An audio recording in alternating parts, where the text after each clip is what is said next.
From the heart of the land of the Guardians, where the Dawg Pound roars, the Cavs soar, and heartbreak is just part of the game, this is 3 and Out, Cleveland Sports Talk. With Jason, Drew, and Michael, 3 diehard fans breaking down the highs, the lows, and everything in between. No fluff, no filters, just Cleveland sports the way it's meant to be. Now let's get into it. Here's your hosts, Michael, Jason, and Drew. Swung out and blasted! Deep to right! Go! Back, getting chased, he got hit, knocked down! Cleveland! This is for you! Down goes Anderson! Down Good morning, good evening, good afternoon. We are 3 and Out.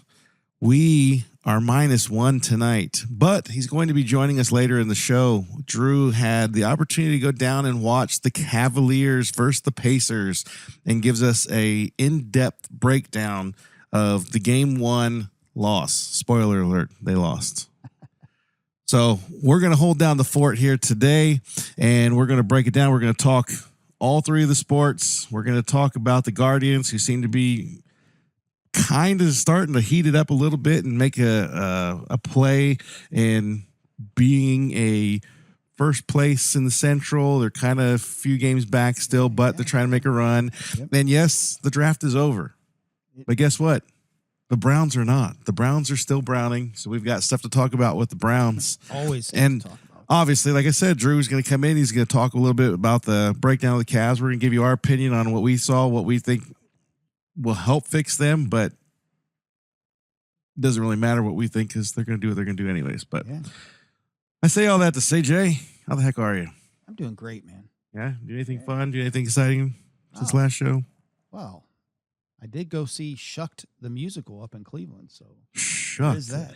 That's what happens when you don't draft Tyler Shuck. You go and watch the musical. Yeah, that's exactly right. I was feeling a little, melancholy. So I am no longer melancholy. Who's melancholy? Good show. Who's that? Yeah, high draft pick. Right. So I thought we'd get started here. We'll talk some Guardians. Yeah. So, like I said, they've been kind of heating it up. They've been kind of getting going a little bit in the win column, but we're still seeing some not so promising thing in the pitching, but our bats are starting to come alive. Yes. We talked a little bit in the pre-show here where we were kind of breaking down what, we were seeing here, and right field still seems to have a humongous question mark in it. Second base doesn't really have, obviously, the future. I mean, our future is sitting down in the minors right now trying to bat over 250, and he's not doing bad. He's not sucking, but he's also not being like the number 1 overall pick right now yet either. But he's got plenty of time to figure all that out.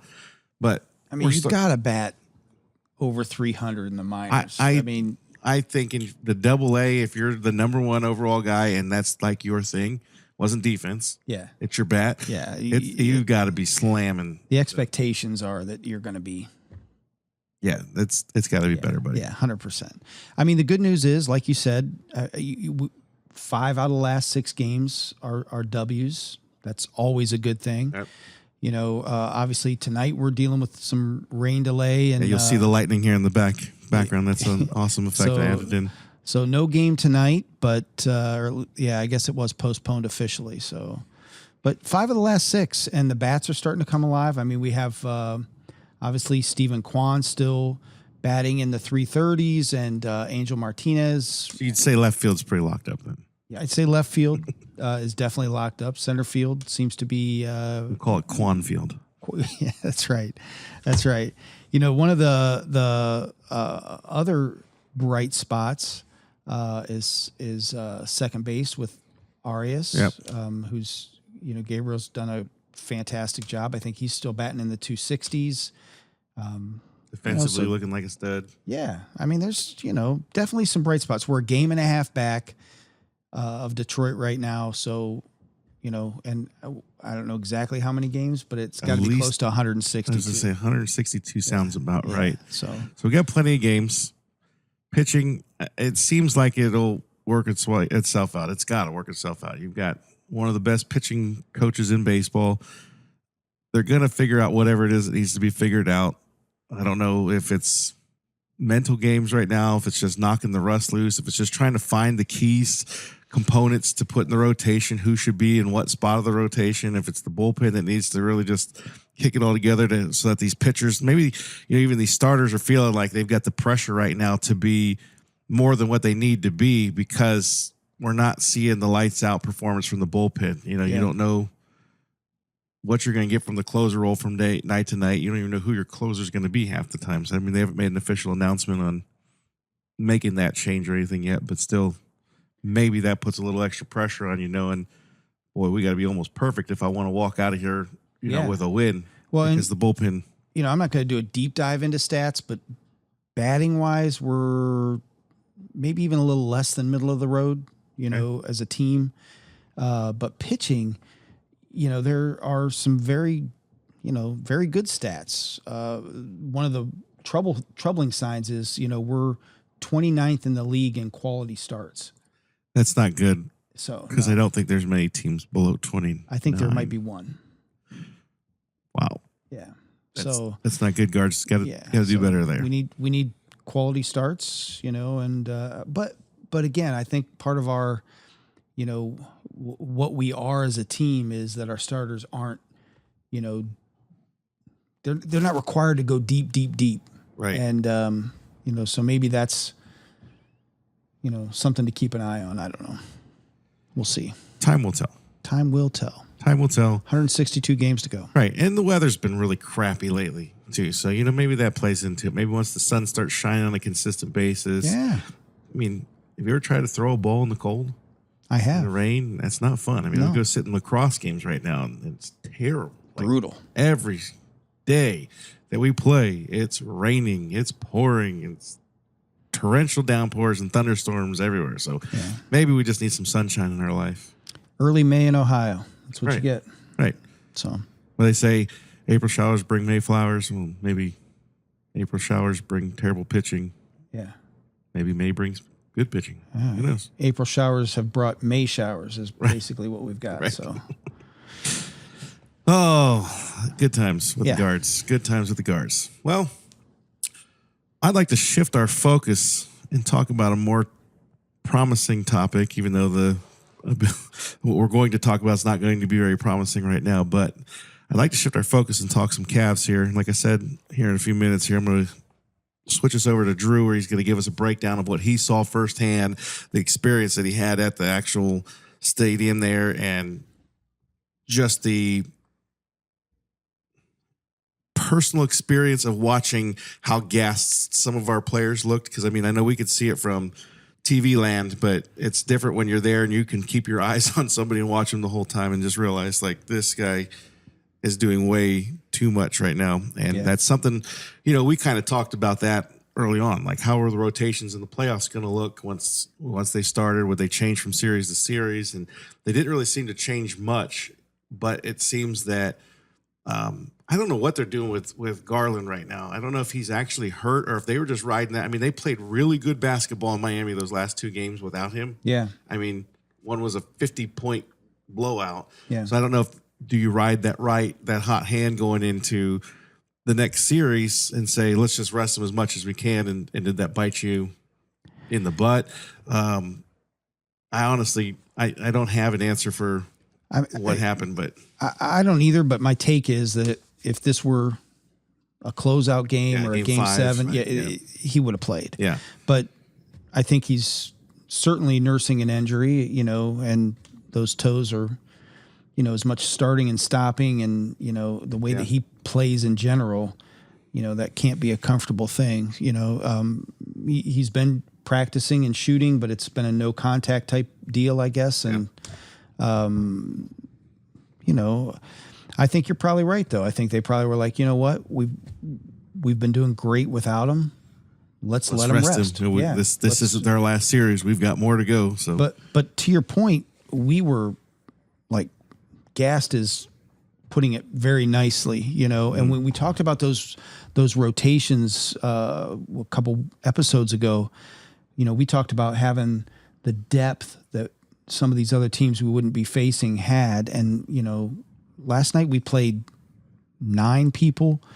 The Pacers played 11. Yeah. Our bench was, other than Ty Jerome, our bench was overall, at least statistically, point-wise, they were ineffective. Dean Wade was a goose egg, 16 minutes. DeAndre Hunter played 30 minutes, 11 points. Now, I will say he was a plus 7 point differential. So when he was on the court, he made a defensive difference. Yeah, which is helpful. But Ty Jerome had 21. Sam Merrill started in place of Garland and 6 points. Yes. I don't know. That's not good. No. And, back to the Hunter thing, we didn't bring Hunter in to be just defensive guy. Yeah. That was the whole reason he was brought in, is because he's a 6'8" wing that can play defense, that can also score the ball and doesn't have to have you pass him the ball. He can bring it up and make his own shots, create his own, offense for him. So, to come in with 11 points? Yeah. That's not okay. You got to really, look, who is it? It's Drew right there. Yeah. Can't even let us get this moment by ourselves without always interrupting. Jeez. But yeah, the whole Hunter trade, that was why you're brought in here, buddy. It was for these types of games when the Pacers, I think their smallest rotational player they put out there is like 6'4". Yeah. So we brought you in here because we needed that lengthy wing defender and we need you to score points. Yeah. And if you're not going to score the points, it really puts the pressure on Donovan Mitchell to be more than what he's needing to be right now. Like, he needs to be able to just be himself, but he's having to pull this extra weight right now for what seems to be 2 and 3 players. I was watching him, and we mentioned him being gassed. I don't know how many of you all watched the game and saw where he went to take the 3-pointer, and he was just like in slow motion. And one of the guys from the Pacers, I don't remember who it was, just comes up right behind him and just puts his hand up, smacks the ball out. I'm like, that doesn't happen on a normal day. No. That's just a... No, and, 3-point shooting, we lose the 3-point battle to the Pacers by 30 percentage points. Yeah, that was rough. And Donovan Mitchell 1 for 11 from behind the stripe. That's a no bueno. No, so that's what I was saying earlier too. Like in our text message, it's like every time we would have what seemed to be a good offensive possession, we'd jack the shot up. Normally, it would fall. In that game, no, it doesn't fall, and it turned around, and it was, pass, 3 points, pass, 3 points, and it was just over and over again that they were just getting such clean, fast breaks,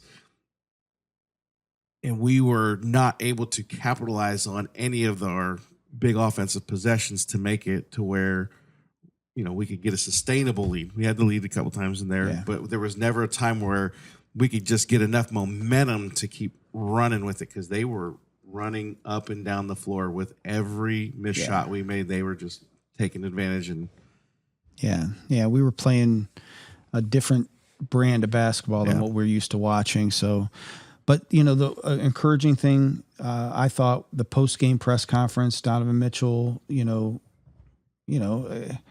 he's just very calm, very businesslike. Yeah. He's, it is what it is. Yeah. Just one game. We know what we got to do. Everything's going to be okay. There's no hitting the panic button yet. So that's the good news. Yeah. Well, I'm going to turn it over to Drew here. Like I said, was live at the game. He gives us a post-game breakdown of what he saw literally moments after the game was over. So at this moment, we're going to flip it over and we're going to listen to what Drew has to say about the Cavs. Hey, good evening. This is Drew with 3 and Out. Kind of just giving you some thoughts on the Cavs postgame, which unfortunately did not end well. Final score was 121-112. Indiana took game 1 at home, in Cleveland, but at home. And just some thoughts. I won't be at the game at the podcast recording tomorrow, so I want to just give some quick thoughts tonight while it's fresh in my mind. Having been at the game, first of all, great atmosphere. Almost 20,000 people. They gave everybody T-shirts. They gave towels. You had wristbands that lit up. It was fantastic. Crowd was amazing. The crowd was into it. But unfortunately, the Cavs weren't quite as into it as the fans. And that's just the cold, hard truth of it. So overall, again, just some thoughts. Offensively, when they beat Miami in Game 4 by 40 or 55 points, the ball was moving, everybody was involved, guys were knocking down shots, penetrate, pitch, move the ball, swing it around. Tonight there was none of that. I won't say none of that. There was very little of that, not enough of that. And especially in that fourth quarter when we cut it down to, 1-2 possession game and it was back and forth for a while.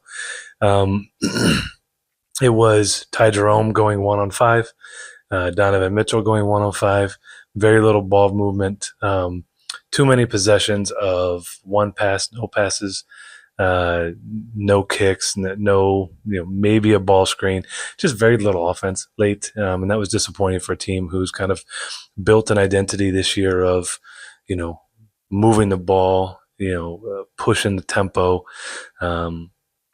But we didn't have any of that today, at least not enough. I mean, it was Donovan Mitchell.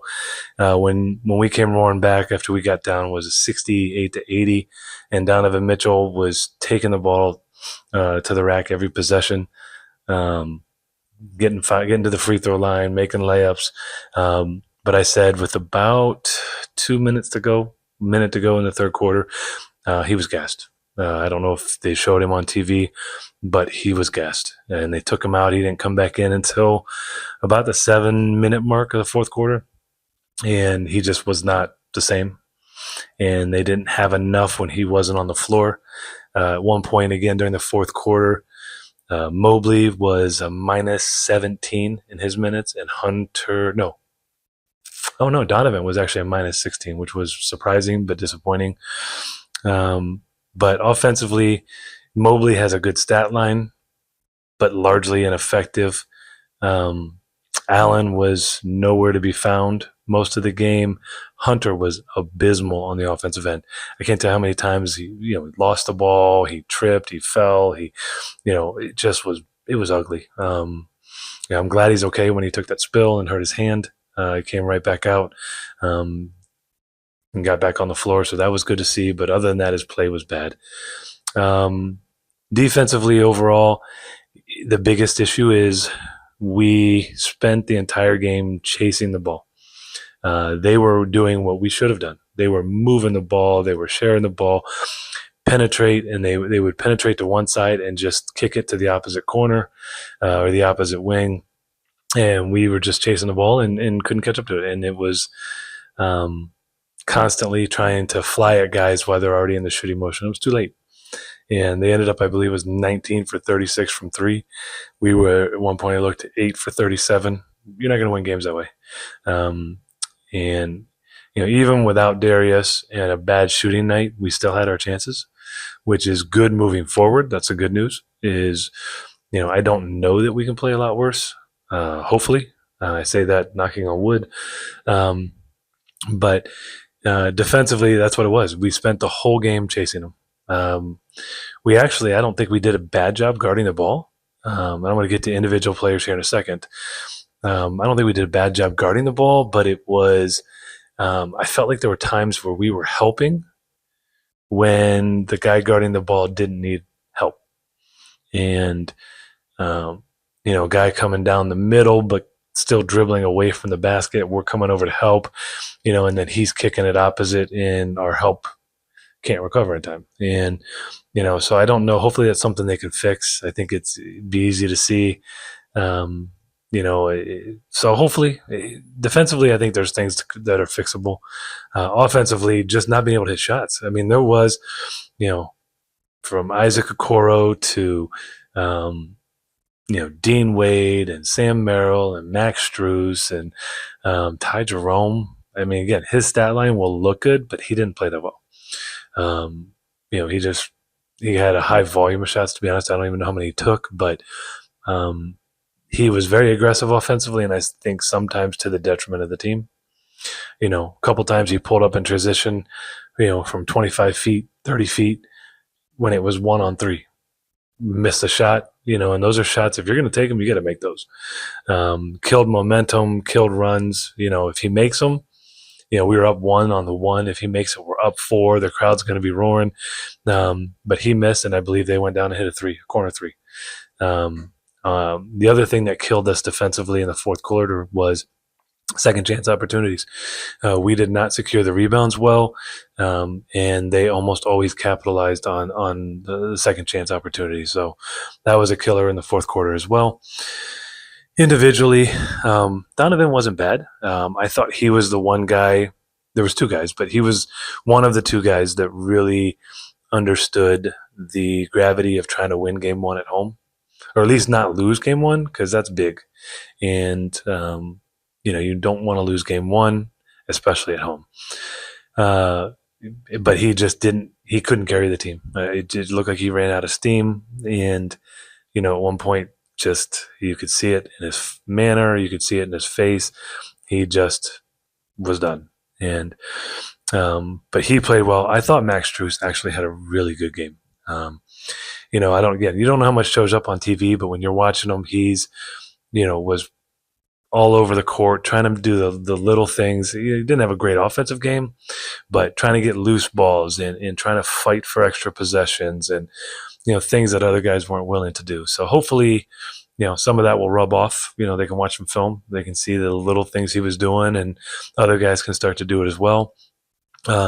Sam Merrill, I thought, was very, very good. His on-ball defense was fantastic. And there was too many times where he was fine, and they were sending help to him, and he didn't need it. He was one that I thought, he didn't need a lot of help. He did really good, even on Halliburton. Excuse me. He was good, but that's about where it ended. Mobley defensively looked lost all game. Allen defensively was a non-factor. Offensively, he had a couple nice rolls to the basket, but that was about it. Nothing on the offensive glass. He felt more like the New York Knicks, the lights are too bright, Jared Allen, than the Jared Allen we've become accustomed to since then. So hopefully he can turn it around. I think it's just a refocus and a reshift of his, his mentality going into games and that type of thing. DeAndre Hunter was probably the worst player on the court tonight for either team. Just looked shook. I mean, there were plays where he was running right into his own ball handlers, causing turnovers on our own team. Ran into, I believe it was Evan Mobley the one time, and Donovan Mitchell another time. Like, not sure, Ty Jerome one time in the corner. Like, just things like that were like, what are you doing? So hopefully he can turn it around. Not having Darius, obviously a big issue, just in terms of ball handling, because they picked up 90 feet from the basket. And so I don't know if they wore, that was part of what wore Donovan down, part of what wore Ty Jerome down. But you could see their shots were flat. They didn't have a lot of legs into them. Again, we shot just over 20% from three, I believe. I mean, it's terrible. So, if you're going to shoot that volume of three, then you're going to live and die by the three. And when they weren't making them, they didn't have anything to go to other than Donovan Mitchell. And that's unacceptable. And that's not going to create any way to win this series playing that way. So just some thoughts. There's a lot more. I could keep going, but Isaac Okoro was Isaac Okoro. Dean Wade, again, on-ball defense was good, but that's about all he provided. Nothing offensively, really. Nothing in terms of on the glass. So we didn't end up out-rebounding them, but that was a lot of Donovan Mitchell fighting for rebounds, Sam Merrill fighting for rebounds, Max Strus fighting for rebounds. They were getting rebounds over the top of Evan Mobley and DeAndre Hunter, and they just didn't have any fight. And they were the more physical team. They were the aggressor. And once they're role players, I text the other members of 3 and Out, and I told them, I said, the difference in this game is their role players are hitting shots and ours are not. Very, very little contribution from the role players, bench players, whatever you want to call them, offensively. And that's going to collapse on the ones that we do the primary scoring. And you can't have that. It's it's not a recipe for success. So, but once their role players hit some shots, it was like anything they threw at the basket went in. And some tough shots, some shots at the end of the shot clock, contested shots, fadeaway shots. It was like, every time it was up, it was like the whole crowd was like, oh. So we've got to limit or find a way to break their rhythm early in games so they're not so comfortable, because they were definitely feeling themselves, as they should. So, unfortunately, it was not the result we wanted. I took my wife. It was her first time going to an NBA game. Great experience, great atmosphere, great entertainment during timeouts and halftime and all that. But unfortunately, when you don't walk away with a W, it leaves you with a little bit of a sour taste in your mouth. So all that to say, I went a lot longer than I planned. Hopefully some things that we can grab onto, things we can learn from for game 2 and get that win. But now we gotta win one in Indiana if we have any hope of winning the series. So on to game 2. This is Drew from 3 and Out. Sayonara. All right. As always, good stuff on the Cavs. In case you don't know, that's kind of Drew's area is basketball. He's definitely got a little bit of knowledge. I mean, he's like 6'3", 6'4". Yeah, I don't know. Something 5'11". You're 5'10", right? Sure. Right around there. With the right shoes. That's kind of Drew's cup of tea is basketball. Yeah. We'll let him have that one. Yeah. But I agree with just about everything. And it's okay to say that when he's not here. Yeah. That we agree with everything he said there. The whole luring us down into a quarter, kicking it out to an open guy, draining a 3. I mean, just wearing us out. Just almost like they were studying us all along to know exactly how to beat us, and they come in and beat us. But there's still more basketball to play. There's still more games. Yes, of course, we want to keep home court advantage, but guess what? We only have to go into Indiana and win one in there, and we've got home court back. Yeah. Here's the crazier talk. We're just now looking at scores and updates, and the Knicks have taken the home court advantage over the Celtics. They have won game 1 on the road. So are people in Boston quitting? Are they giving up? Are they shutting down? Hit the panic. Yeah. No, it's a long, like I said, Darius Garland didn't play. That might have been a coach's decision to rest him, and that might have bit us in the butt. Yeah. Okay, we're still a good basketball team. We have a lot of shots we jacked up that were very close to going in. That guess what? On a normal night, they go in, we beat the Pacers by 20, 25 points. Yeah. Because the momentum shift, I mean, if you've ever been in the Rocket for a playoff game, if you've ever been into one just a close game where there's lots of shots dropping, it's insane. But you go in there for the playoffs, that momentum shift of draining some threes and getting a 10-point lead, unbelievable in there. Yeah. And you can't tell me if this team doesn't play off of momentum. No. And the fans and stuff. We shoot just a couple percentage points better than we did. Yep. We win this game. Yep. And we shot poorly. So yeah, we were down by a lot at one point. We closed the gap. We took the lead again, and at the end of the game, we had a shot to still win it. Yeah. So I'm not worried. Whatsoever. So I am excited. I don't even remember when the next game is. I think it's tomorrow night. Yeah, I think you're right. So maybe we'll break some more down with that. Have some fun with our Cavs. So yep, go Cavs. Anyways, I want to shift our attention here to, oh my goodness, the good old Brownies. So we don't have the draft anymore. It's over. We've had our picks come in. We've reflected on what we thought. We've had more time to sit back and think about it. I still am on board. There's still some gray areas in the whole draft that still bother me. I don't like that we didn't address the offensive tackle. I don't like that we didn't address wide receiver.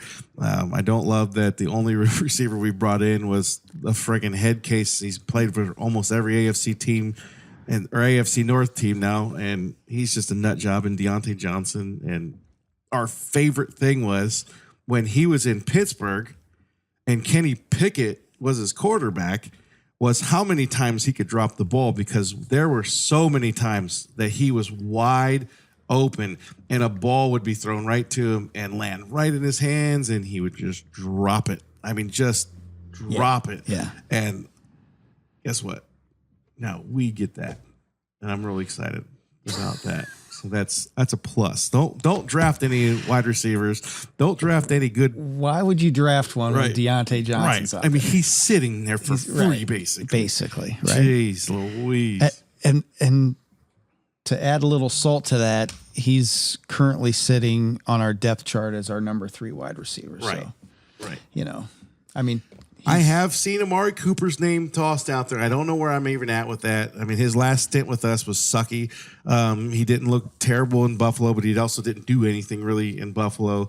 I'd take him back on like just a project run for dirt cheap.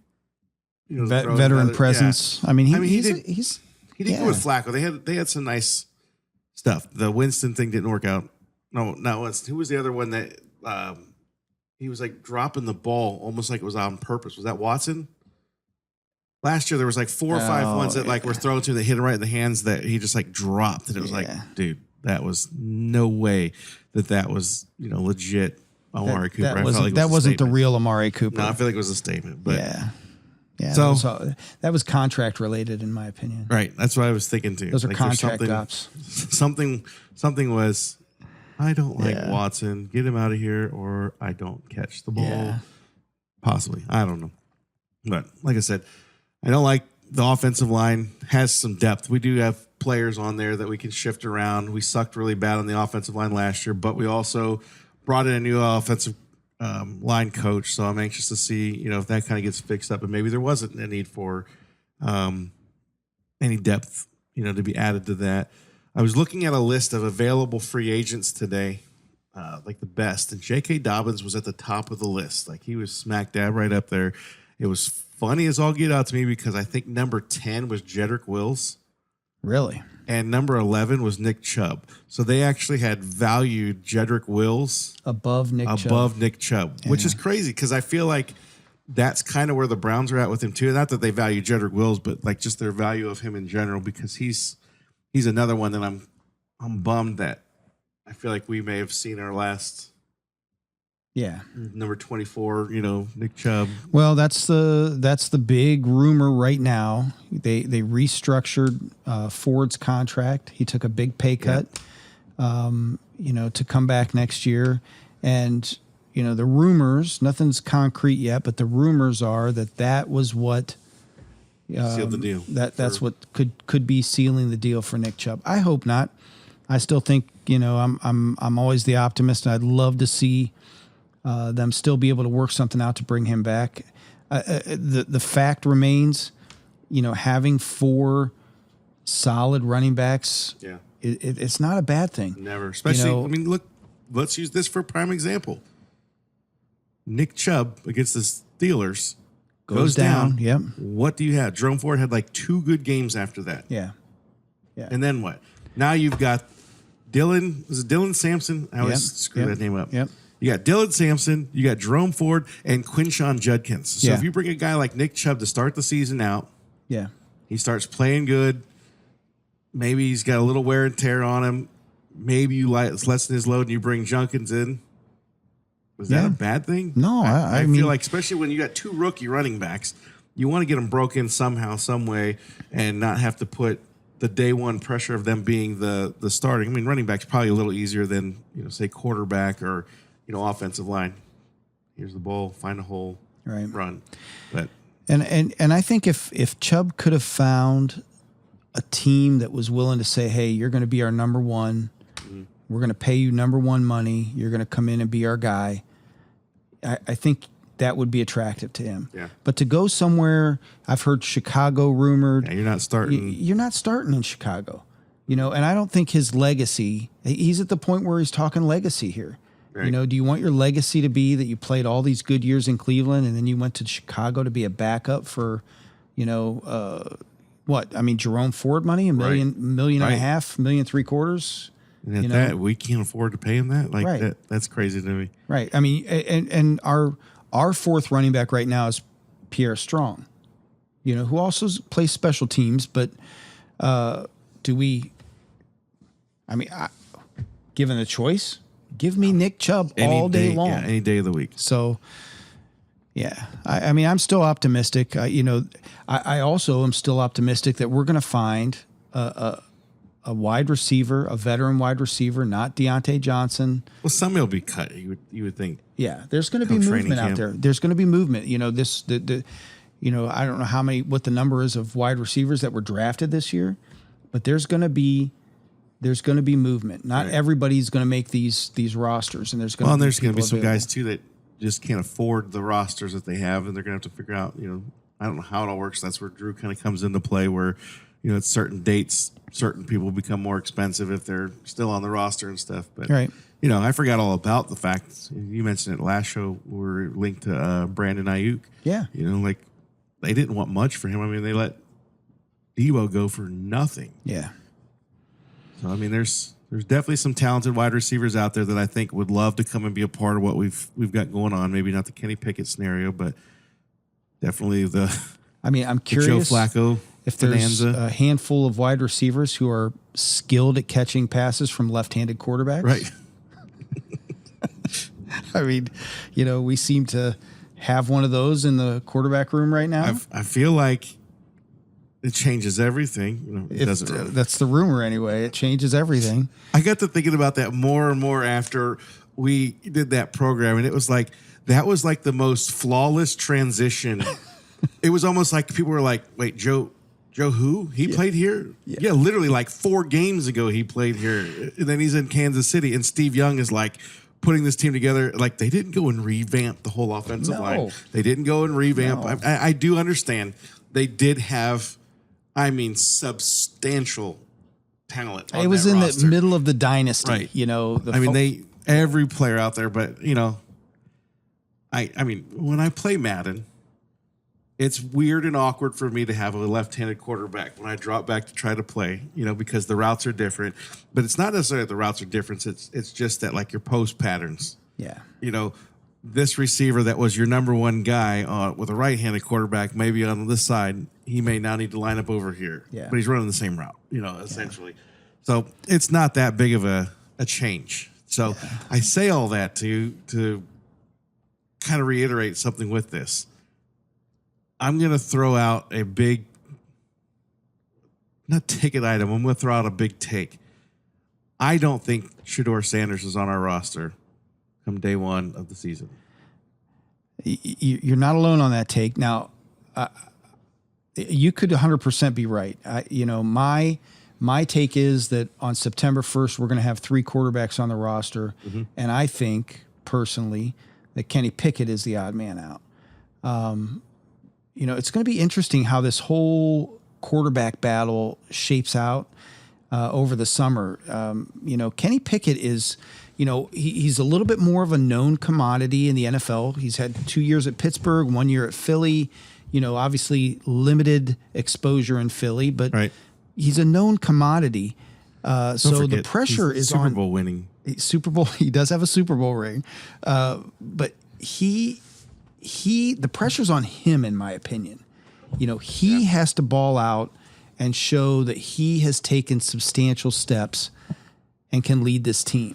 The pressure's not as much on the rookies, because the expectation when you take a 3rd round pick in Dylan Gabriel or a 5th round pick in Shedeur Sanders is that they weren't drafted to start immediately. Right. So for me, and we already know what And Joe Flacco is. You're a rookie too. So even if you were drafted 1st round, you're still going to get 2nd, 3rd year looks, even if you were just a complete bust in that first. So 4th round, 5th round quarterbacks. If you're a quarterback, the only way that guys, like when you look at the rosters with that, you don't predict that those guys will be on the roster 6th, 7th round, in my opinion. If they're in the 6th, 7th round quarterbacks, those are the ones that are the 4th filler quarterback or undrafted ones. Yep. But the 3rd and 4th ones, the pressure's not on them. Right. 3rd, 4th, 5th round, pressure's not on, like you said. They get a chance to come into camp, prove who they are. Oh, yeah, I see this guy. He's got some stuff. Yeah, Maybe he'll be this. Maybe he'll be that. Well, and like I said, I think, our preseason games, maybe we get a little bit of Flacco. I personally, if I were coaching, I would say Flacco's our guy to start the season. Yeah. That's the decision, unless somebody else really steps up, and that somebody has to be Kenny Pickett. The other interesting thing is this Dylan Gabriel pick. It did not come out of nowhere. No. It did for us. It did for That us was like watching. Literally the most bizarre move I've seen in years. Yeah. Was that particular pick. But yeah, it was a little bit of a head fake. All the media attention was on Shedeur Sanders and Cam Ward. And then even as we got closer to the draft, Jackson Dart, Jalen Milroe, Tyler Shuck really made waves. Right. Obviously, he was drafted pretty high by the Saints took him, I think. Yeah. So they did not take Shedeur Sanders. They did not. Even though he did get kind of drafted by them in the poor prank call. I felt that was pretty classless. But the little interesting tidbit about Dylan Gabriel, he predicted, I think it was the day before the draft, that he would go to Cleveland at pick 94. That's crazy. You were sharing that with me earlier. Yeah, it still kind of blows my mind. That's kind of cool that I think he knew he was going to Cleveland, but to pick where he went, that is crazy. But I think that kind of goes back. On our last show, I was talking about here we are, the Browns again being all sneaky about Dylan Gabriel. Yeah. Who the heck had Dylan Gabriel on their radar? The Browns like, we got to sneak him in. We got to get him right now. Don't let anybody know we're interested. Am I saying he's a bad quarterback? Absolutely not. Am I saying that he was valued right around there? No, he was not valued right around there. That's why it's so funny to me that they were so secretive. Oh man, go get him now before they do. Yeah, nobody cares. In fact, everybody's still sitting there going, what? Yeah. You took him when? So the fact that they took him there, that I guess it would kind of even show you even more that he predicted that. He knew. Yeah. He knew he was coming to the Browns. Yeah. And I think he even knew, well, I'm not really on anybody else's radar. Yeah. This seems like a realistic place to pick me up. Again, the interesting thing about the draft is when your number's called, when you're on the clock to make that pick, the risk is this is the guy we want. Is he going to be there? Right. At our next pick? And we learned that doing the mock drafts. Yes. How bad that sucks when the guy that you were you put your not fantasy, but your hypothetical, these are all the guys I want, and then you get to that pick. Yeah. You're like, okay, two of the guys I want are here. I'll take him. Darn it. Yeah. And then they took it. The next two picks are all your guys are gone. So, when it came to pick 94, the thought must have been somebody else could, between 94 and what was our next pick? I think 120 because we'd made that trade. So, yeah, at that particular moment, we hadn't had the Shedeur stuff because we traded back up to get it. Right. So, they may have thought this is our shot because this he may is not our be chance to fool everyone. Yeah. So, I think the Dylan Sampson pick was a steal. Yeah, I still think I'm convinced of that. And to be honest, the Shedeur Sanders pick is a steal value-wise. Yeah, if you go off of what everybody was saying about him coming into the draft to drop all the way down to the 5th is ridiculous. Yeah. That's crazy to be able to snag him. And that's why, we said too, I don't care who you are. I don't care what team you are. If he has any bit, these national guys were out here saying that they wouldn't draft him, in the top 3, but they would definitely put him on this team. There's lots of people that are still disappointed that he fell and just think that it's just absurd that he fell with the talent that he has. I don't get that, to be honest with you, but we'll see how that plays out. But to be able to snag him with the 5th, they're all saying you'd have been stupid not to take him in the 5th. Yeah. Well, let me ask you this. If you had a 5th round pick and you could take Shedeur Sanders or DTR, who do you take? That's a hard one because I already know how the end of the story is for DTR. It ends up with him in Philadelphia. Yeah, he was 100 with a quarterback has hands that aren't big enough to do anything. He was drafted in the 5th round, 140th pick in 2023. That's crazy too, because I feel like he had even higher track record. He played for even higher school than Shedeur. He played North Carolina, something. I think it was UCLA. Was it UCLA? You might be right. I'm just saying, yeah, UCLA. He had a better shot at making it in the NFL, and he still ended up going from a team that needed a quarterback desperately, or still needs a quarterback desperately. Yeah. He ended up not being able to make it on the roster. Right.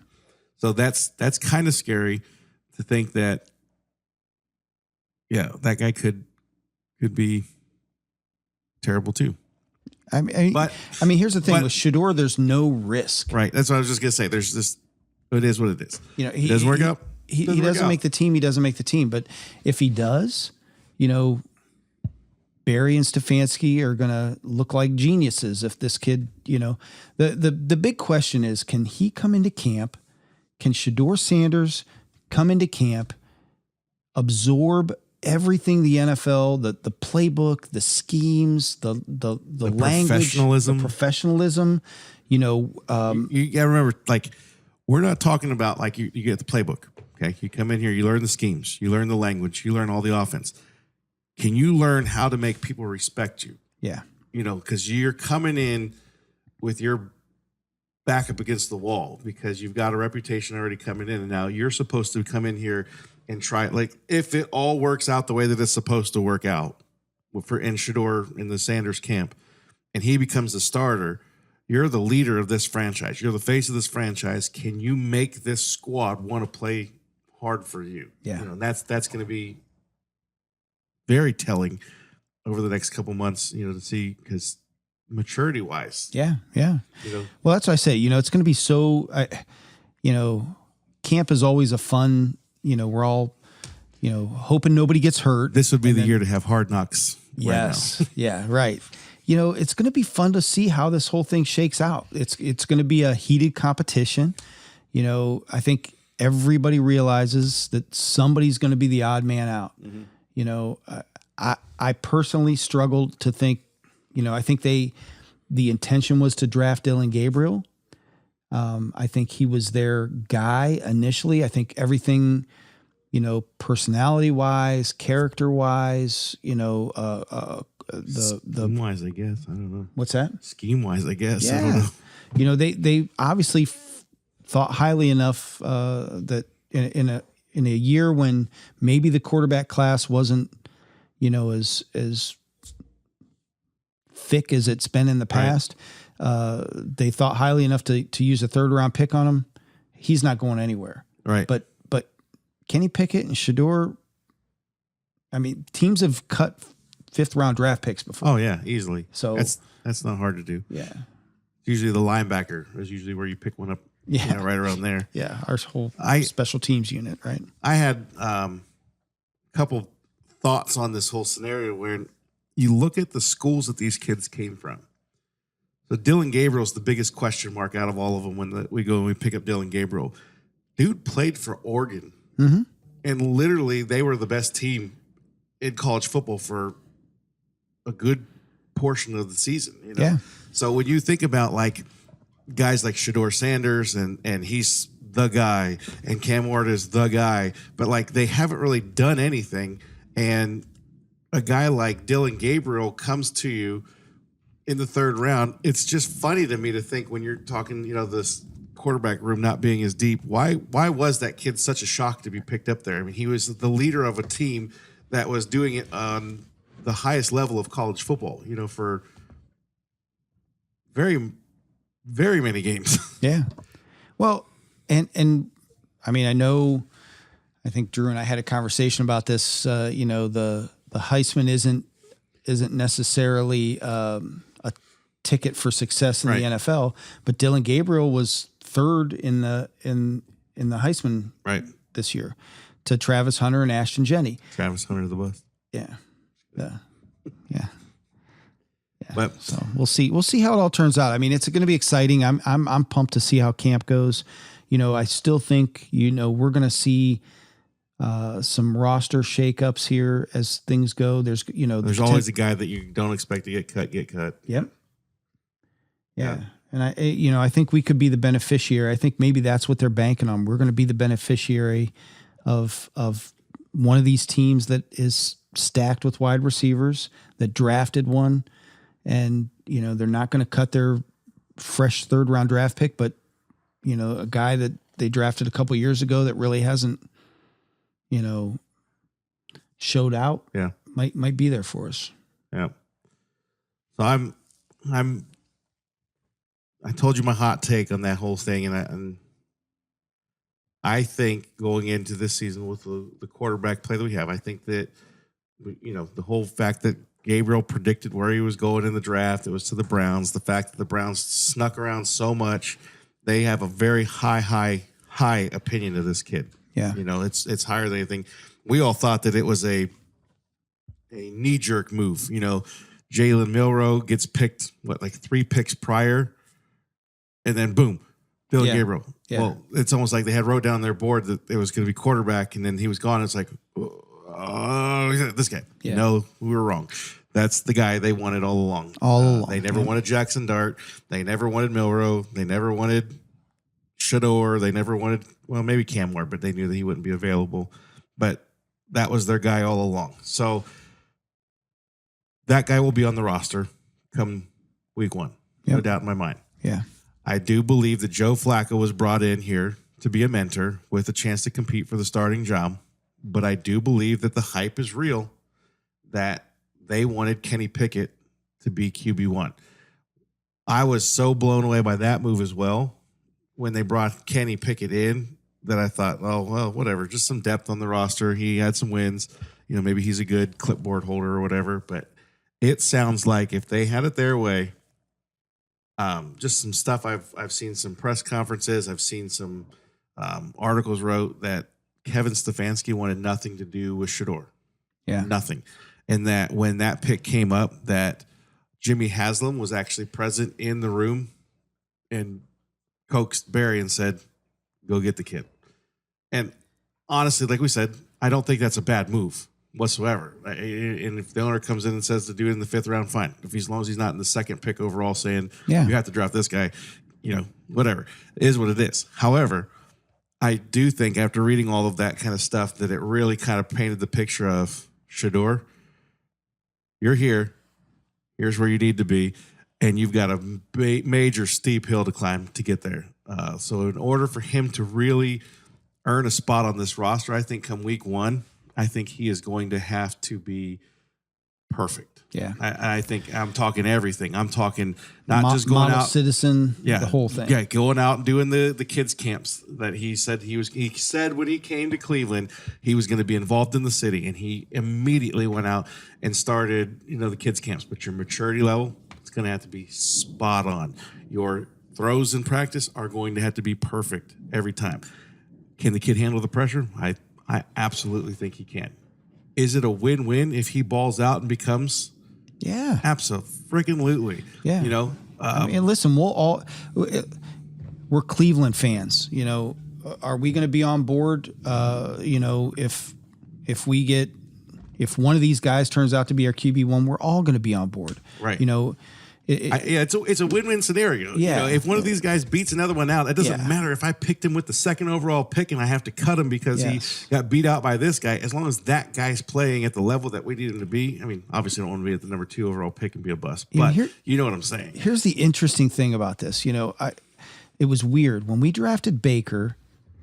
I was emotionally invested.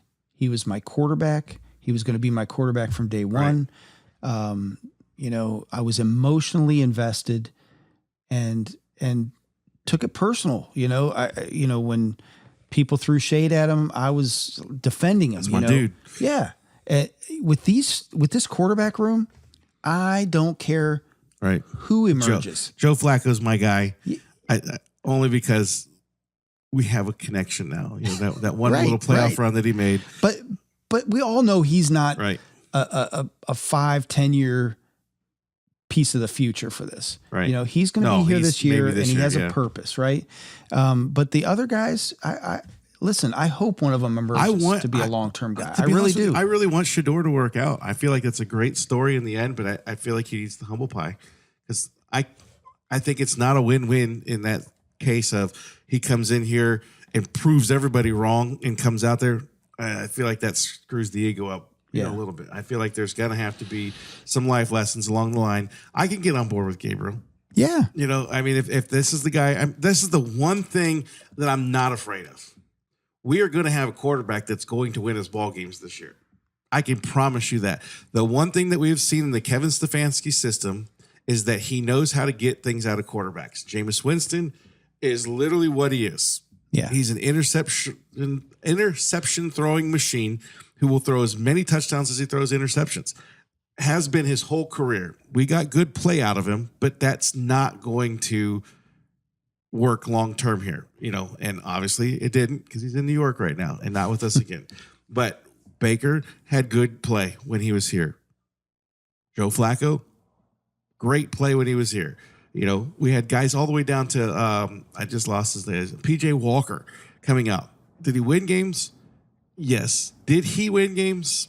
Probably not. Was he able to manage a system and beat teams like the 49ers and not, lose games? Yes. I mean, that's crazy. That guy played most of his career in the Canada League. And he comes over here in the NFL and he's putting up numbers. I mean, not like we said, not like phenomenal, crazy stuff. But we won a game against the San Francisco 49ers, thanks to a missed kick. But he kept us in the game long enough. DTR did some things to the point where we traded him, but I'm not worried about it. We're going to have a quarterback that emerges out of this, and he's going to come out here and play solid football. Will it be Tom Brady? I don't know. Maybe in the long run. Yeah, it's funny too. The one quarterback that it just played god awful was the one we paid $230 million for. Right. We get the Joe guy Flacco, that seemed like the no-brainer. Yeah. Like that. I'll never forget where I was. I mean, the first time we heard the news of the Browns being in the mix, we were all like, no thanks. Like, this seems like a lot of drama. And then it went away, and we're like, oh, thank God we avoided that. We got Deshaun Watson. Yes, our guy. We're Super Bowl. And then it was suspension, Then it was injury. Then it was possible more with. Oh, my gosh, what a nightmare. To the point where we are literally, 4 years in? Yeah. And we still, I can't. I mean, yeah. I can't. I feel like Drew right now. Yeah, but there's hope. There's hope. We've got Mason Graham. we got an extra first round pick next year. That's right. We got a left-handed quarterback. Always a plus. I think the wide receivers are working on correcting those routes right now. Right. they're reprogramming their brains to left. There'll just be a button they have to push. Left. That's right. Left-handed quarterback. Right. So, in all the fun talk of all that, they did mention today that Bush was arrested. Devin Bush, linebacker. Starting linebacker, which I don't know what I make of all that, but it is news, and that's what we do here is we break down the top stories, and that's the top story right now. So you were mentioning that you heard some stuff on that today. Yeah, so the article I saw is that it was a simple assault charge that he was arrested on, with a girlfriend, and they got into an argument. And she was filming, and he was chasing her around the house and, trying to get the phone and smash the phone. And then she went to a neighbor's and called the police. And, I don't understand why these guys, somebody starts filming you in an argument, it's got to be walk away time. Right. The NFL used to have these seminars for rookies on, hey, this is how you need to budget your money. And this is, right. They need to have one on, when the camera comes out, stop, drop, and roll. Just get the hell out of there. I don't understand why you stick around. Like, what good comes from, you trying to prove your point with a camera in your face? You know who would have not done well in this era? O.J. Simpson. No. I feel like that story would have had a whole completely different twist if there was cameras involved. Yeah. Yeah, if she would have had a Ring camera. Right, something. Knock, knock. Boy, Who's there? Record. Yeah. Not me. Not me. That's not me. The gloves don't fit, but that's It's not A. Yeah. Sure Somebody as else heck is, buddy. Yeah. Yeah, that would have been rough. I wonder that sometimes about myself though too. Like some of the stupid things that we did when I was younger. If they had the cameras out that they had now, I might have a record. No, there's no question. Like there were some questionable fun things that we did that we thought were funny as teenagers that wouldn't be funny these days. And if anybody's watching and has stories of stuff that we did when we were younger, right, let's keep that to yourself. right. We don't need this to go in public, right? No. Only so far. Yeah. OJ Yeah. ruined it for us all. That's right. Thanks, OJ. But, yeah, so the linebacker thing, we'll come. I feel like the NFL is very strict. Anytime it involves a male and a female of any type of disturbance or any, these are some big, strong athletes that we're talking about. So they're going to favor the women no matter what. The stupid thing is, too, in this day and age is with money. I mean, look at Michael Hall Jr. Guy gets suspended for, I think it was, 8 games last year? Yeah, and they can't even prove that what he did was what she said he did. And it ended up being something that was all about money, that she was actually chasing him after for money.